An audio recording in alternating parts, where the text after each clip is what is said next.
Alors, Essilor qui a pas mal corrigé là depuis maintenant quelques mois. Là, c'est un graphique en mensuel, pardon. Donc chaque bougie représente un mois. J'ai pris un historique à partir de 2006, hein, donc il y a trois éléments qui sont intéressants.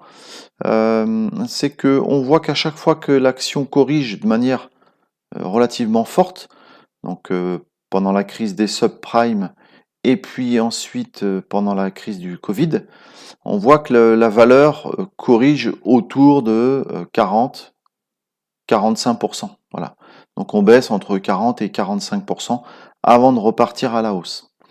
Sur ce graphique en bleu, vous avez la moyenne mobile 150 exponentielle qui, vous voyez, à chaque fois qu'on va corriger, eh bien, les cours se rapprochent de cette moyenne mobile, voire la touche, comme ça a été le cas pendant la crise Covid. Là, actuellement, justement, on a une baisse autour de 41%. Donc, ce qui correspond pour l'instant aux deux précédentes grosses corrections que l'action a connues ces dernières décennies.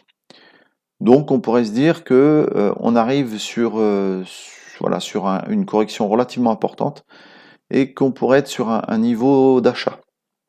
En bleu, ici, vous avez donc, je dis pas que il faut acheter absolument, mais on va regarder ça sur les unités de temps inférieures. Là, on voit qu'on est sur une zone support qui correspond au plus haut de 2022. Donc, on va aller voir ça sur l'hebdomadaire. Donc là, chaque bougie représente une semaine. Et vous voyez que les plus hauts de 2021, 2022, voilà, c'est ça.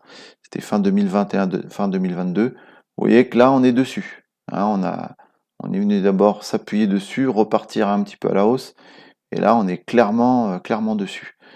Indication intéressante sur l'hebdomadaire, c'est qu'on a cassé violemment la moyenne mobile 20. Donc dans ces cas de figure, il est jamais inintéressant d'attendre de voir la réaction sur la 150. Et là, on voit bien que sur la 150, elle a absolument pas du tout tenu les cours. Et là, on est vraiment dans une baisse très violente. Alors, est-ce que c'est un excès? Est-ce que c'est le moment d'acheter? En tout cas, sur cette unité de temps, moi, j'ai aucune divergence qui me permette de dire que le support va tenir. Pour l'instant, je n'ai rien du tout. Donc, il faut descendre sur l'unité de temps inférieure, donc le jour. Et là, sur l'unité de temps, hop, jour, ce qui est intéressant de remarquer, eh bien, c'est la manière dont les cours viennent titiller la 150 exponentielle à ce moment-là, puis une deuxième fois ici, avant de partir, hop, voilà, avant de partir, il est un peu gros celui-là, mais bon, hop, on va le réduire, avant de partir violemment à la baisse. Donc là, cet indicateur-là, il est à un niveau très bas, oui, il est à 19 pour l'indicateur et 27. Donc on est très clairement là dans un marché baissier. Donc moi, c'est une action par contre que je surveille, que je n'ai pas en portefeuille, mais que j'aimerais bien. Je l'ai eu à une époque, je l'ai revendu.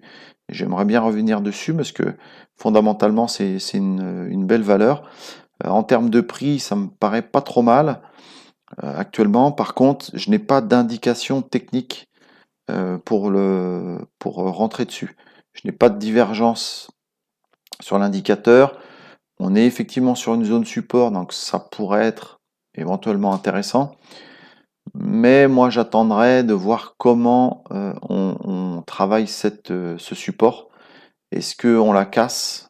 Est-ce qu'on casse le support? Alors à ce moment-là, si on casse le support, moi j'attendrai patiemment une zone, hop, que je vais vous donner. Tac. J'attendrai patiemment une zone le plus proche possible de la moyenne mobile 150 en mensuel.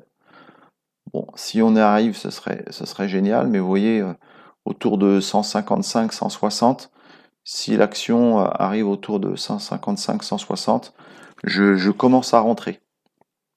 Je prendrai peut-être un tiers ou la moitié de la position que je souhaiterais. Donc voilà, et si l'or, ça c'est une valeur que je vais suivre aussi, que je suis d'ailleurs, voilà, qui est très fondamentalement très intéressante. Techniquement, pas encore à l'achat. Voilà, si vous avez aimé la vidéo, bah, merci de la liker, de vous abonner, et puis à la prochaine. Salut!